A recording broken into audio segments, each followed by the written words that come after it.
एक समय की बात है, एक गांव में एक बुद्धिमान ब्राह्मण रहता था। वह गांव के लोगों की मदद करने के लिए निरंतर प्रयासरत रहता था।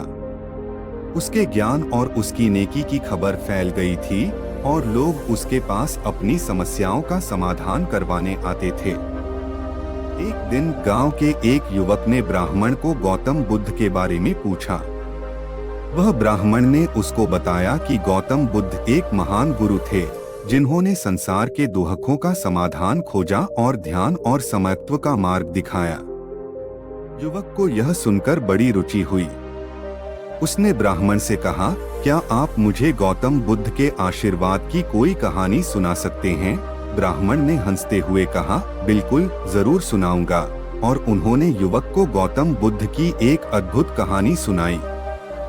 गौतम बुद्ध एक दिन अपने शिष्यों के साथ गंगा नदी के किनारे बैठे थे। बुद्ध ने अपने शिष्यों से कहा, यहाँ बैठकर ध्यान करो और अपने मन को शांत करो। शिष्यों ने उनके आदेश का पालन किया और ध्यान लगाया। कुछ समय बाद एक युवक आया और बोला, बुद्ध जी, मुझे अपने जीवन में सफलता कैसे मिलेगी?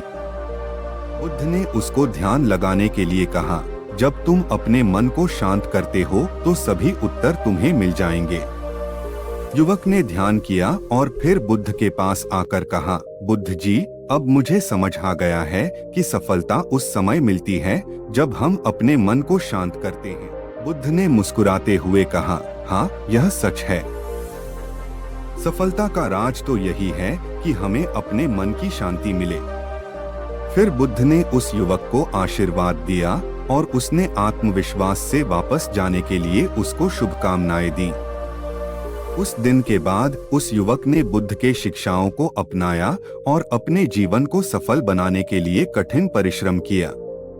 उसने ध्यान और समय की महत्ता को समझा और अपने लक्ष्य की दिशा में प्रयास किया। धीरे धीरे उसकी मेहनत और समर्पण ने उसे सफलता की ओर ले गया। उसने अपने जीवन में सभी क्षेत्रों में समृद्धि प्राप्त की और अपने सपनों को पूरा किया। एक दिन वह फिर से बुद्ध के पास गया और अपने सफलता का साक्षात्कार किया। वह बुद्ध के सामने आया और बोला, बुद्ध जी, आपके आशीर्वाद के बिना मेरी यह सफलता संभव नहीं थी। बुद्ध ने उसको प्रेरित करते हुए कहा, बेटा, सफलता हमारे अंदर ही है। हमें अपने मन की शांति और समय की महत्ता को समझना होता है, तभी हम सफलता को हासिल कर सकते हैं। इस कहानी से हमें यह सीखने को मिलता है कि सफलता और सुख केवल बाहरी वस्तुओं में नहीं होता, बल्कि यह हमारे अंदर की शांति, समर्पण और समय के साथ संबंधित है। आपको यह कहानी कैसी लगी? अच्छी लगी हो तो चैनल को लाइक और सब्सक्राइब जरूर करें और कमेंट्स में नमो बुद्धाय जरूर लिखें।